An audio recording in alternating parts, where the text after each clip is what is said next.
안녕하세요, 최호섭입니다. 올림푸스가 한국 시장을 떠나겠다라고 발표를 했죠. 그리고 또 니콘도 세계적으로 이제 카메라 관련된 인원을 감축하겠다 이런 발표를 했다고 해요. 네, 이게 대체 카메라 시장이 어떻게 흘러가는 걸까요? 스마트폰 때문에 카메라 시장이 이제 거의 끝났다. 스마트폰이 카메라 시장 완전 대체할 거다. 이런 좀 어떻게 보면 과격한 분석들, 해석들도 나오고 있긴 한데, 정말 스마트폰이 이렇게 무서울 정도로 카메라 시장 밀어내는 건지, 정말 카메라 사라지는 게 맞는 건지 이야기를 좀, 제 생각을 좀 이야기해 보려고 하고요. 또 그 와중에 이제 올림푸스가 시장에서 왜 이렇게 외면을 받기 시작했을까, 뭘 놓쳐서 이렇게 됐는지 이야기를 좀 나눠서 해보려고 해요. 그래서 첫 번째 이야기는 대체 올림푸스는 뭘 놓쳤을까 라는 이야기를 먼저 해보겠습니다. 네, 저도 올림푸스 카메라를 몇 개 썼었고요. 지금도 이제 갖고 있던 거, 이번에 이제 이거를 몇 년 만에 이제 꺼내서 찾았는데, 켜보니까 켜지더라고요. 충전도 안 했는데 배터리가 그대로 있어갖고, 딱 키면 찍힙니다. 셔터 소리, 참 지금도 들으면 나쁘진 않은 셔터 소리예요. 이 올림푸스를 유튜브에서 찾아보다 보니까 광고가 몇 개 뜨더라고요. 기억하실지 모르겠지만, 나와 올림푸스의 이야기 이런 광고죠. 그래서 전지현 씨가 광고 모델로 나오고, 그때 당시에 이제 유행했던 음악들이 딱 겹쳐서 나오는데, 그때는 그냥 이미지 광고구나라고 생각을 했거든요. 근데 이거를 지금 보니까 굉장히 감성적이기도 하고, 또 카메라, 또 사진, 디지털 사진 의미를 굉장히 잘 담아낸 것 같아요. 일상을 담아내고, 그거를 기록해주는 기기, 단순히 이제 렌즈로 빛을 받아서 디지털 신호로 센서에 옮겨준 다음에 그 센서가 디지털 신호를 잘 이제 가공을 해서 사진 결과물을 만들어준다. 이렇게 어떻게 보면 굉장히 낭만도 없고, 사진이라기보다는 그냥 빛에 대한 디지털 신호 이렇게 볼 수도 있는 게 사실 디지털 카메라인데, 카메라가 담아주는 내 일상의 기록들, 이런 것들을 잘 이미지로 담아낸 광고였어요. 그때 당시만 해도 올림푸스 굉장히 잘 나갔었거든요.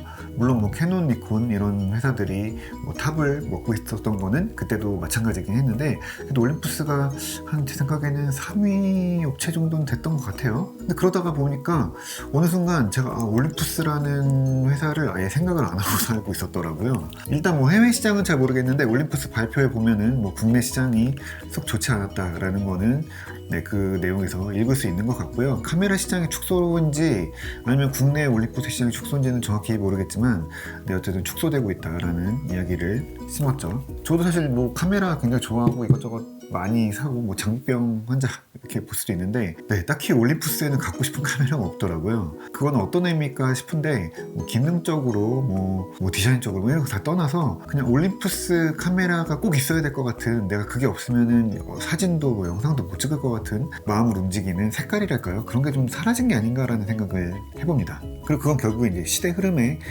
따라가지 못했다라는 해석이 될 수도 있을 것 같아요.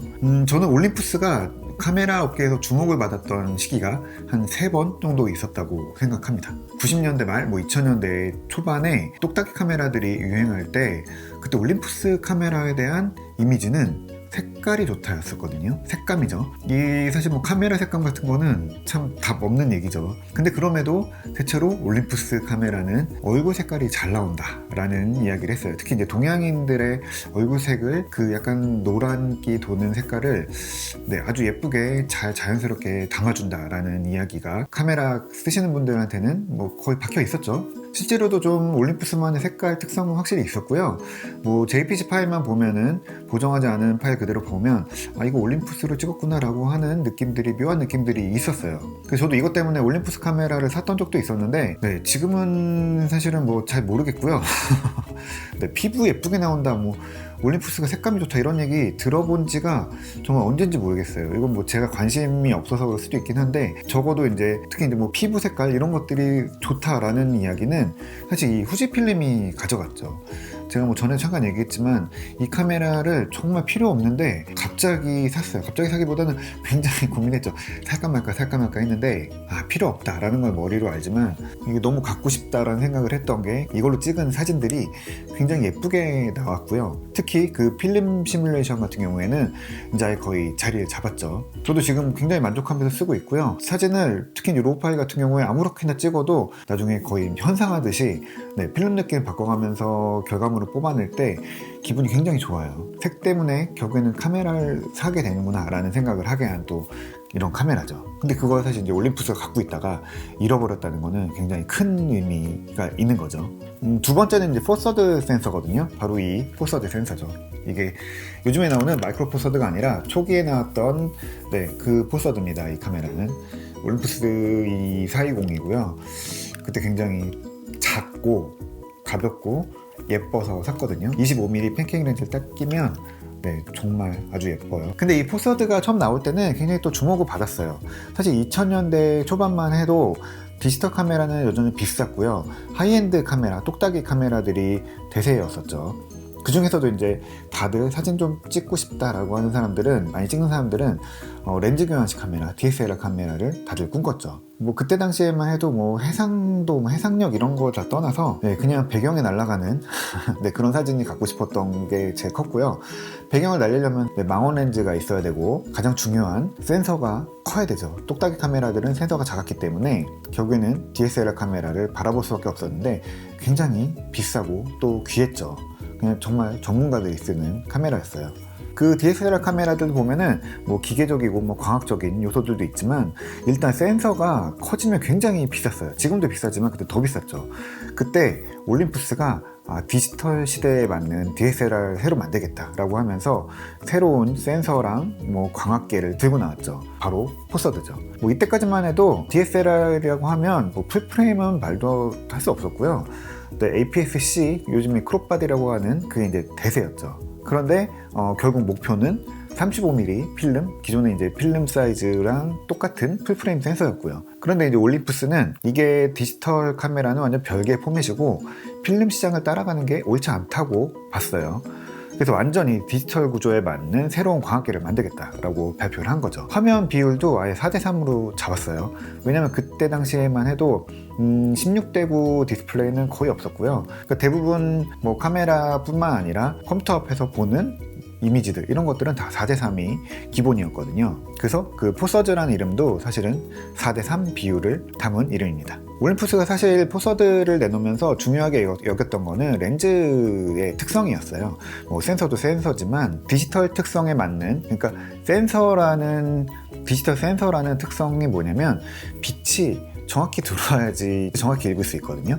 빛이 수직으로 딱 들어와야지 읽을 수 있는데, 사실 렌즈 같은 경우에는 주변부로 갈수록 화질이 보통 떨어진다고 하는 이유가 뭐냐면 바깥으로 갈수록 빛이 이렇게 휘어서 들어오게 되거든요. 그럼 센서는 빛을 이렇게 받아야 되는데 이렇게 받아들이면은 신호가 훨씬 약하게 들어오는 거죠. 그러면은 주변부는 화질이 떨어지기도 하고 어둡게 나오죠. 그러니까 비네팅 같은 게 굉장히 더 컸었고요. 그게 필름보다 디지털은 더 컸어요. 그래서 이거를 해소하려면 결국에는 더 정밀한 렌즈 기술이 필요했는데, 그러려면 렌즈가 굉장히 비싸고 크고 무거워질 수밖에 없는 거죠. 그래서 올림푸스의 생각은 잘 나오는 부분만 따서 쓰자라는 거였어요. 그러니까 그 정도, 포서드 정도의 센서 크기면은 주변에 화질이 무너지는 광학적 특성을 배제해버리고 딱 가운데에 잘 나오는 부분만 딱 따서 쓰면 비네팅도 없고 주변부 화질 열화도 없이 고르게 화질이 좋은 사진을 얻을 수 있다라는 게 바로 핵심이었던 거죠. 그리고 그렇게 나왔던 카메라가 이제 올림푸스 2원이거든요.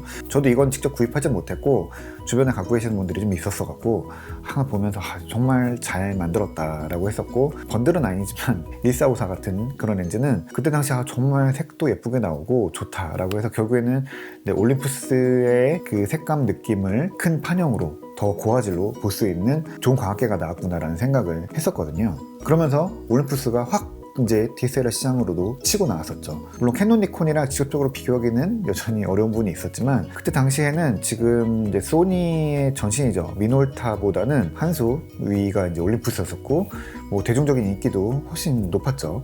그랬던 소니가 지금 거의 시장을 잡아먹고 있는, 참 알 수 없는 게 바로 이 카메라 시장이기도 해요. 그러다가 이제 올림푸스의 이제 세 번째 변곡점이라고 보는 마이크로 포서드가 옵니다. 저는 이게 굉장히 마이크로 포서드가 좀 아쉬운 부분이 많거든요. 마이크로 포서드가 나오던 시기는 뭐냐면 바로 이 소니의 NEX, 렉스라고 부르나요? 이 카메라가 나오면서부터였거든요. 제가 2010년에 나오자마자 바로 뛰어가서 샀던 카메라인데 이렇게 굉장히 작아요. 작으면서 APS-C 센서가 들어가니까 화질도 좋고 그러면서 작았죠. 물론 이 렌즈들이 처음에 많지 않았었고, 뭐 플랜지백이니 뭐 여러 가지 이제 과학적 특성상 그렇게 좋은 화질을 내지는 못했지만, 적어도 이제 판형이 갖고 있는 특성, 그리고 똑딱이 카메라 사이즈인데 똑딱이 카메라보다는 훨씬 좋은 화질을 냈으니까 저는 이거는 정말 불만 없이 썼어요. 그러니까 이거를 결국에는 이렇게 줄이려면 새로 광학계가 필요한 거죠. 그러니까 그때 나온 게 마이크로 포서드입니다. 근데 그 미러리스를 만들 수 있게 된 거, 그런 거는 굉장히 좋은데, 문제는 센서 크기였었던 거예요.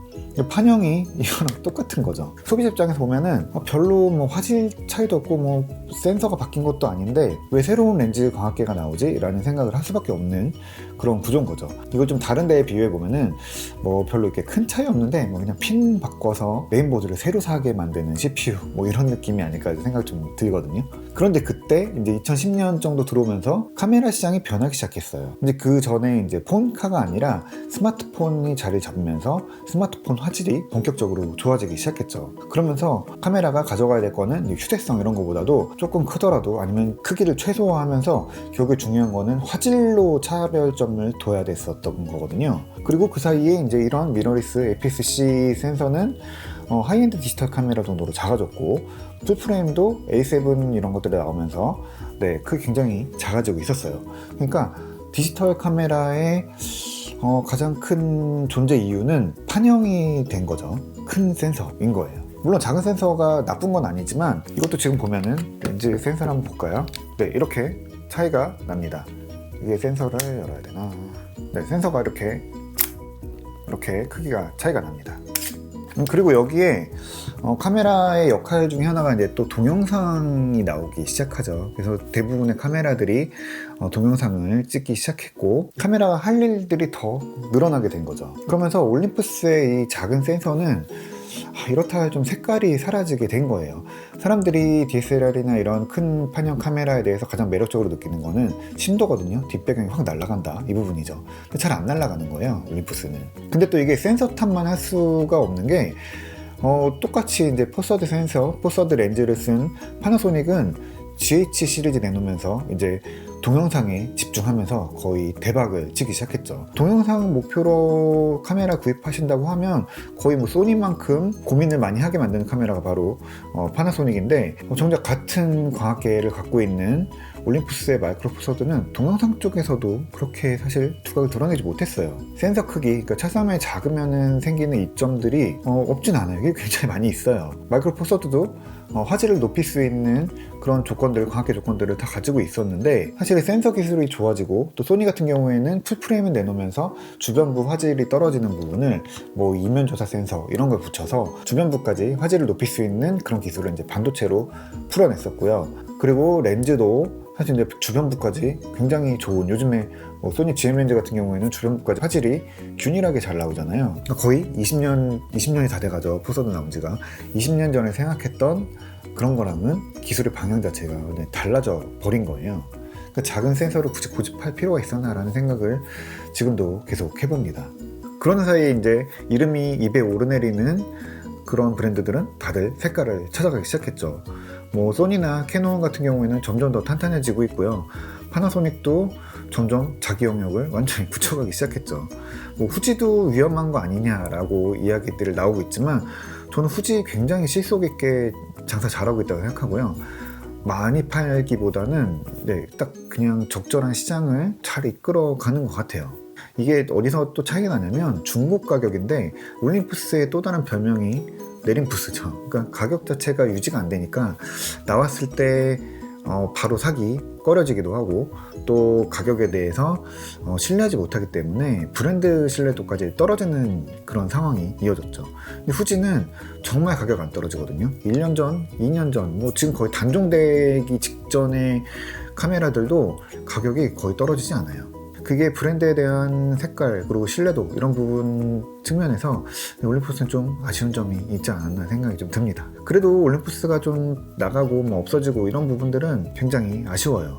제가 사실 시장에서 가장 중요하게 여기는 부분은 다양성이거든요. 그러니까 얼마나 많은 여러 가지 제품들이 깔려 있고, 그 제품들이 두루두루 각자의 특색이 있어서 누구는 이런 거 쓰고 누구는 저런 거 쓰고, 이렇게 다양성도 생기고, 또 어떤 걸 써도 각자의 색깔을 가지고 내가 쓰는 카메라는 이렇게 좋아 라고 이야기할 수 있는 그런 시장 구조가 좀 잡혀 있어야지 경쟁도 일어나고 가격이라든지 기술이라든지 이런 거에서도 우리가 더 원하는 방향으로 빨리빨리 갈 수 있게 되거든요. 물론 그 안에서 뭐 새로 떠오르는 회사도 생길 수도 있고 뭐 가라앉는 회사도 생길 수 있는데 여러 가지 기술력 뭐 특징들 갖고 있던 회사가 이렇게 순간의 판단 몇 개 이런 걸로 좀 이렇게 시장에서 밀려나고 안 좋은 결과를 내고 있는 것들을 보면은 좀 아쉽다라는 생각을 해봅니다. 되게 웃긴데 이거를 오랜만에 꺼내서 찍어봤는데 옛날 카메라는 안 되겠어요. 옛날의 느낌, 옛날 추억 생각해서 꺼내서 찍어봤는데 색깔이고 뭐 해상도 이거 다 떠나서 초점이 안 맞습니다. 확실히 요즘 카메라들이 초점이 빠릿빠릿하게 딱딱딱 맞춰주는 게 있어서 옛날 카메라들이 따라가기는 어려운 것 같고요. 옛날 카메라 괜히 또 꺼내서 옛날 기억 망치지 않으셨으면 좋겠습니다. 카메라 이야기를 좀 계속 해보려고 하고요. 첫 번째 이야기는 올림푸스 이야기를 해봤고요. 다음은 카메라 시장이 정말 가라앉고 있는 건지 또 카메라 시장 어떻게 가야 될지 카메라 시장이 지금 어떤 상황에 닥쳐 있는지에 대해서 좀 생각을 이야기해 보려고 합니다. 그래서 다음 이야기 가지고 다시 찾아오겠습니다. 오늘 이야기는 여기까지 할게요.